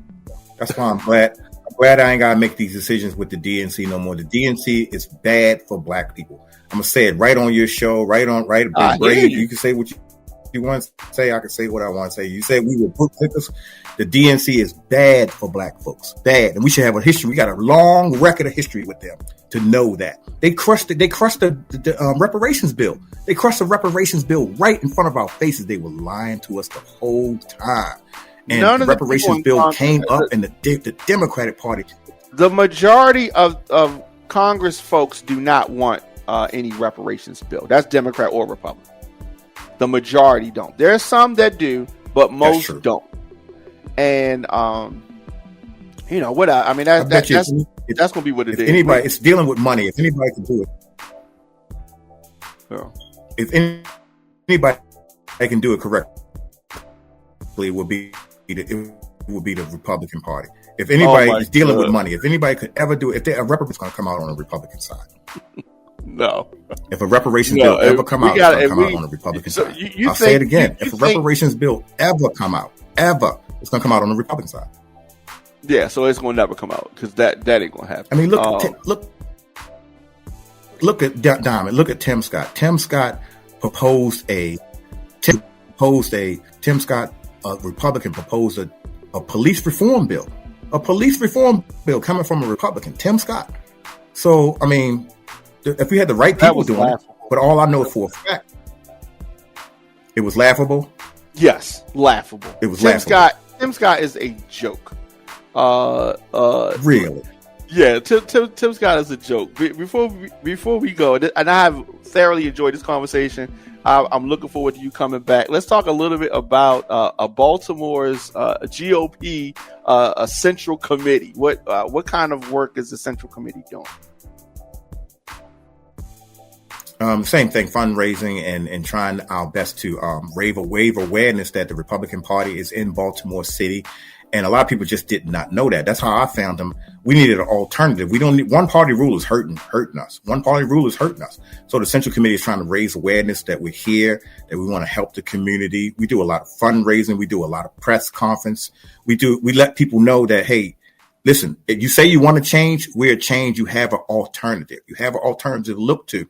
We might not have it all together as far as policy wise for the black community, but the Democrats damn sure don't got them together. They've had 50 years to get it together, and they not doing you any good. It's time to look at something new. And so us at the Central Committee, we at least want to provide an alternative or something new for the community to look at. You might not like us. You might think we're misguided or out of date. But looking at the same people over and over again and them giving you nothing for your vote and then smashing your reparation bills and lying to you and putting people up that's not in your favor and not doing the right things for your community, you need to start looking for an alternative and something different. It's slow. People not getting it. But, hey, I'd rather be on this side than that side any day. Okay. All right. Yeah. So how much does the Maryland Republicans differ from the national agenda, or are y'all lock in step with the national Republicans? They're not lock in step completely, but the Maryland Republican Party is trying their best to reinvent themselves. I talked to the chairman of the Maryland Republican Party, and she said we need to start going into communities more. She said we need to start looking at what the community needs are as Republicans. We need to start having a voice in the Republican Party. It's no longer about just getting votes, because they're not winning. Let's face it, they're not winning in that area anyway. So they have to be more relatable to the community. And it takes a level of boldness to say, as a Republican, I want to go into the black community. I want to go to the Latino community and see their needs. So that's what I see is happening from the Maryland level. And by the way, I think they're getting most of these new ideas from new Republicans such as myself, because they've seen this culture war and they say, well, you know what, we need to lend them a helping hand. So I'm at least with them on that. As far as getting, we don't need business as usual, getting people elected. Like you said, certain people keep getting the same jobs and they're not doing us no good either. So we need a reformed Republican Party, and I'm a part of that. Most of the people that's in there are trying to, even some of the lock and step Republicans that's been in there before. They saying, I talked to what's his name, Bob Ehrlich, and Bob Ehrlich himself wants to make a change in Baltimore. Maryland. So when you got people like that that's trying to change and get with the program, I think we should get behind them and get with the program too. That's all I'm saying. We need an alternative. The alternative has arrived. It's the Republican Party in Baltimore City and Maryland. Well, I mean, I understand that, and I'm trying to light a fire under the Democrats. Give us a shot. We need a new Democratic party, and so we definitely need some changes. Like you said, business as usual, I do agree, is not working, and whether it is not working. Black conservative or black liberals, I think that there's a place for both, and I think that we need new ideas, we need fresh ideas, we need different faces. It's time for another generation to pick up the mantle. But the older generation, the baby boomers, are not giving up the mantle. We have to take it. And so the Democrats, and what you said, I understand, and I respect that. Democrats are weak, and they're scared, and they're reactionary, and they're not aggressive enough. And so I am trying to bring that kind of energy into the new wave of Democrats. And so, so we're going to have a lot to talk about over this next term. You should. We'll have a lot to talk about in the future. Yeah, I think you should. Maybe you'll change into a Republican sooner or later. Maybe you'll change into a Republican, because you sound like you got some good ideas, some common sense ideas. Maybe you'll come over to our side. Well, here's the thing. Democrats and Republicans have switched sides over the years. If you go back, and so when y'all talk about all the bad things that Democrats did, those are actually the Republicans now. There was a change in sides. The Southern Democrats became the Republicans. We became members of the Republican Party, rather. And so that would be interesting. But I think that you need to be worried about. Well, it needs to switch back now. You need to be worried about the implosion of the Republican Party, because you got the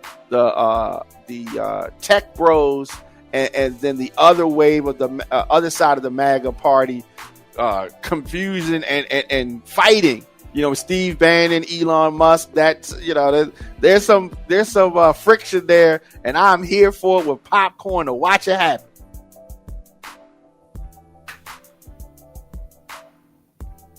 No, we'll see. We'll see how it goes. But yeah, I was with you last time I talked to you. I was with the Democratic Party. I voted for Obama. Man, what we seen from the Democratic Party, what they done to black folks in specifically, especially crushing that reparations bill right in front of our faces.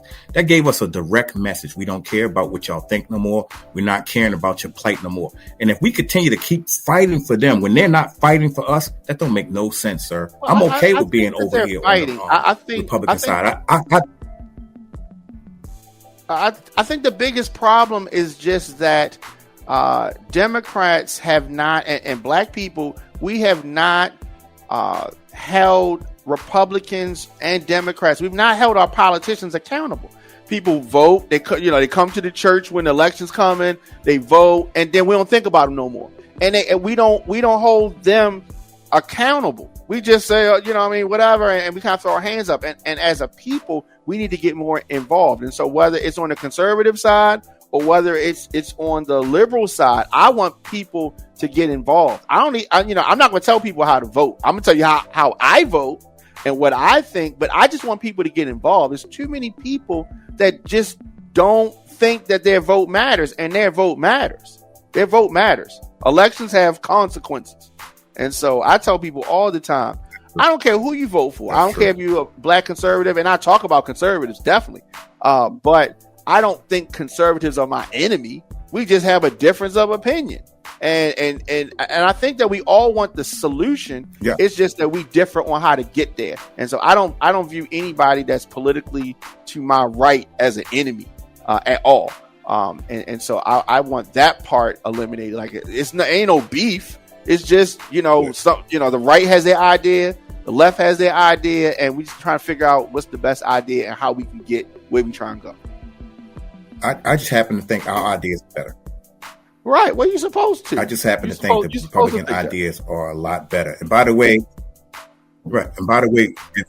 if anybody want to know more about the Republican Party in Baltimore City, just Google us. Just Google Baltimore City Republican Party, and you'll get every links and contacts to us. So they can Google that Baltimore City Republican Party, and they can get that Baltimore City.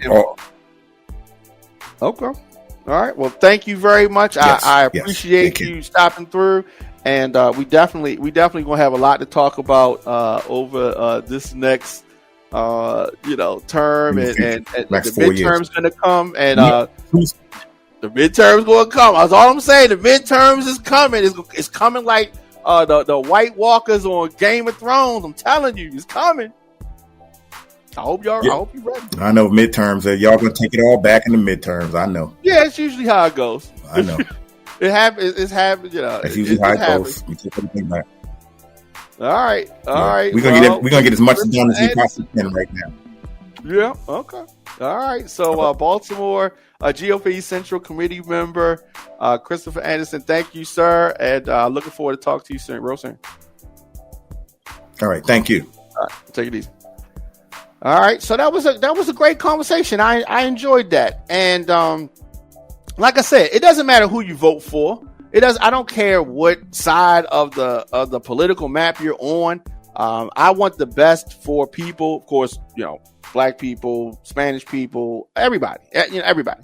I want the best for them. And so it's about figuring out what political party is in your favor. Nobody's doing exactly what you want, but you also got to hold these politicians accountable. After the election is over, you still got to be checking and putting pressure on them. Otherwise, they're going to do whatever. They're going to be accountable to their donors. They're going to do the things that are on their agenda, and sometimes that may not coincide with what you want as a voter. So I definitely encourage folks to stay involved in the process, stay engaged in the process, and all right. So I got like two topics that we need to get to, and they are not political topics. All right. We need to talk about the Chiefs and the Eagles we're getting this I didn't want this rematch. Okay, I did not want this rematch, but here it is, and we're going to talk about that right after this.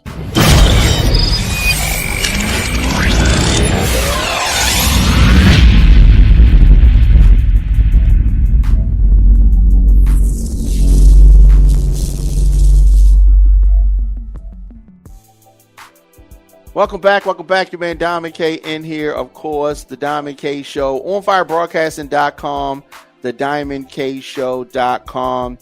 And the countdown is on. The big game, the Super Bowl is set. And it was another heartbreak for Bills Mafia. The Buffalo fans caught another L. And the Commanders, look, to me, if you're the Washington Commanders or you're a Washington Commanders fan, I don't think you have anything to be upset about. I don't think that you have anything to hold your head down about. The future is bright. The future is bright for the Washington Commanders. But the Eagles just had too much. They had too much. And the Commanders just couldn't deal with it. So we are getting that rematch that nobody wanted. Maybe Philly fans and Chiefs fans wanted it, but football fans, we already seen this matchup, right? The NFL wants the three-peat. They want the Chiefs to win, and I think that they're going to do everything possible to make the Chiefs win. If the Chiefs don't win, they're going to help the Chiefs win. Super Bowl was going to take place on February the 9th at the Caesars Superdome in Nolens. Of course, we're going to see the halftime show of Kendrick Lamar. The game is scheduled to kick off at 6:30 p.m. And I believe that we are going to be doing a Super Bowl watch party right here at onfirebroadcasting.com. I believe that. But I'm going to let you know. I'm like 95% sure. All right, so Jalen Hurts or Patrick Mahomes are going to walk away from this Super Bowl as a champion. This is the second time in NFL history that two black quarterbacks are facing off in the Super Bowl.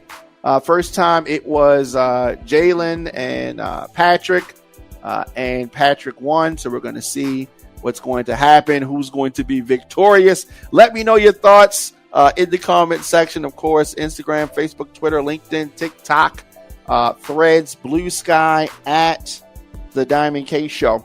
And of course, youtube.com/DJ Diamond K. Now, we asked this question on social media, and I was interested to see what folks were going to say about this, right?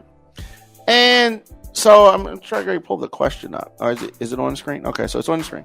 All right. So should a woman, or man for that matter, run a major haircut past the man before it's done? Right? Should you check in about this or not? Right? Should you check in? And so folks had a lot to say about this. And I thought that it was very interesting. So, women was like, I ain't running nothing past nobody. A lot of women had that kind of energy. And I thought that it was interesting. I got a lot of very funny feedback about this. And, women, they do not want nobody telling them nothing about nothing. Okay. And so some of these comments I thought were so funny. But we asked, should a woman consult her man before she cuts her hair? Right? And so I tell you what was super interesting about this. Let's bring that up, right? So what I thought was super interesting, one of the first comments from friend of the show, Nia Long, right? You can see Nia Long right here responding, and she said never. Right? She says never. right? And of course, Nia Long is one of the folks, one of the pictures that are in this question. So I thought that was super cool, right? I thought that was super cool. So Nia Long says no. And friend of the show, Mark Clark. I'm sorry. Did you see that right? Nia Long right there. So Nia Long says never. Friend of the show, Mark Clark, says that, bring down Mark's.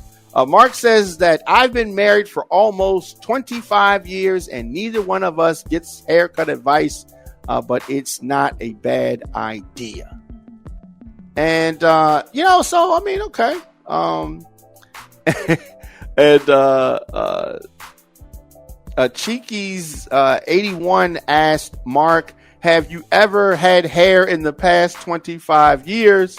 Mark says, I have not. Hilarious. Catering Queen says yes. She says yes. Yes, that you should check. Right? You can't just do anything that you want. So I thought that was interesting. A lot of interesting comments on that topic. Should you check in? Should you do a check? Should you get some advice? How about if we say, should you get some advice? Right? Does that sound better if we say it that way instead of checking it? I mean, I don't know. Because I mean, it's just like, you think somebody's gonna be one way, then he turned to be another way, right? Queens on the Rise says, be your own decision. Be your own decision about you. All right. K Field says it's her hair. Somebody else said the same people that say no are the same ones who will tell you that communication matters in a relationship. Oh yeah. Okay. I like that. Right. And so, someone else said that consult means having a conversation, not asking for permission, for all who are so easily offended by consideration and communication these days. I don't think there's anything wrong with having a conversation, right? So like, ladies, if you're thinking about something, y'all go to the hair, salon, whatever, and your hairdresser will come up with these ideas.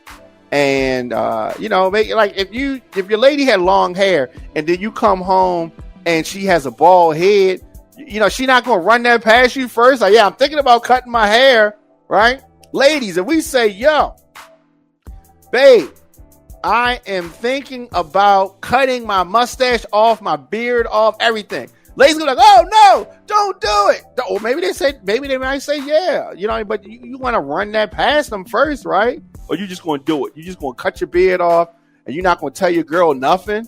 You're just going to cut. I don't know about that. Brother Thunder Music says, what the F kind of question is this? And Miss Myra says yes. And she says yes. And I agree with her. I don't think it's anything wrong with consulting, with your partner on this major change. I don't think there's anything wrong with that. But some people got major problems with that. Hey, how's it going? Some people got a major problem with that. Should a woman consult her man before she cuts her hair? And I'm not talking about like a little bit off of the split ends. I ain't talking about that. I'm talking about a woman that has long hair from going to damn near bald. Should she run that past somebody first? Isaiah says yes. Angel Hall 72 on Instagram says depending on the kind she is going to get. Example, going from long to extremely short or next to bald, I would talk to him about that. Right. That's what I'm talking about. I'm thinking that if you're going to make a hair change as significant as long hair to baldy, you went from long hair to the number one guard. Come on now. You look like a different person. Tim Livingston says, man, no. Husband might want to give his perspective, but if I had locks, I would have a conversation with my wife before I cut them off. I agree with that. She doesn't have veto power over what I did, but chances are she has some kind of connection to them as well, Why are people so bothered by having conversations with the person that they share their life with? Dwayne Carson 615 says it's her hair.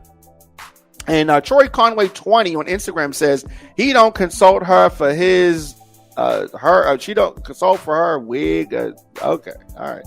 I guess if she's really into that man, she will ask because it matters what he thinks. DJ Smooth says nope. Let the lady do her thing. If the man tripping on hair, he's whack. Right? How dare he have an opinion? I thought that was super interesting. So folks have a lot of different thoughts on this topic. I don't think there's anything wrong with us having a conversation on the topic, right? What's wrong with us having a conversation about it? What's wrong with me saying, yo, I'm thinking about doing this, but we do need more conversations. And I don't think that there's anything wrong with having those conversations. And the conversation is running something past somebody. It's not saying, oh, can I please cut my hair? Baby, can I cut? It's not that. It's just like, oh, I'm thinking about doing this. Like, what are your thoughts? Right? Like, what are your thoughts on it? And I don't think there's anything wrong with that. Right? I don't think there's anything wrong with that. But I'm curious to hear your thoughts in the comment section, of course. Instagram, Facebook, Twitter, LinkedIn, TikTok at The Diamond K Show. And let's see, on did we have any other comments on that? Let me see. All right, so we're checking on Facebook now. All right, so Facebook had some, and so Don Diva Thornton Cooper says, no, it's just, she said she just cut all hers off. And she said that her husband asked her, do I need to be checked into the crazy hospital? See, he wanted you to let him know before you did it, and you just went ham on your hair. All right, you just went ham on your hair, and he wanted to talk to you about it first. It's nothing wrong with that, ladies. It's nothing wrong with that. Katina Hill, this is a childhood friend. She says, I wish on 1,000 gilded unicorns I would. What does that even mean? Right? You say you wish you would, so I don't know. Y'all don't have this level of attitude about cleaning the snow off the front or taking out the trash, but I understand, right? Okay. Dawn, a Lucky Manning, definitely good friend there. She says absolutely not. Gregory Goods, childhood friend, says yes. Okay. I mean, I don't think there's nothing wrong with it. I don't think it's anything wrong with checking in with somebody and running it past them, saying what you're going to do. All right. Definitely make sure you follow us on youtube.com/DJ Diamond K. Of course, I am here weekdays 6 to 8 p.m. And so I love that question, right? And we have a couple of other questions we'll get to tomorrow. But definitely want folks to get ready. Gucci Man is returning to Baltimore, and he is going to be at the Iconic Live for a live concert Friday, February the 28th, 2025. And the Iconic Live is 316 Guilford Avenue, downtown Baltimore. Music by Super DJ Big L, Mr. Incredible, and DJ Loco. It's all hosted by K&D Promotions, Lil Black, and TV Biddy. Y'all can come see Gucci Mane live in concert on February 28th. Tickets on sale now at Starface's, Cashland, the Glam Box, or you can visit iconiclive.com for tickets or tables. That's going to be lit. That is going to be lit. Also, Terry T Promotions presents Upscale. This goes down Saturday, March the 8th, 2025. And that's going to be at Live Casino, 7002 Arundel Mills Circle in Hanover. Music by DJ Quicksilver, DJ Techniques, DJ Booby, and DJ Titan. And that is hosted by April Watts, Stephen Bell, and Big Status. It's going to be live performances from the R&B group Next. Also, American Idol Gold ticket winner Nia Renee. Get tickets at M&K Music in Security Mall. Silver Star Restaurant, and that is 801 Bonaparte Avenue. Or you can call Terry T Productions 443-953-1966 for tickets and tables. And that's going to be lit. All right. As both of those events going to be lit.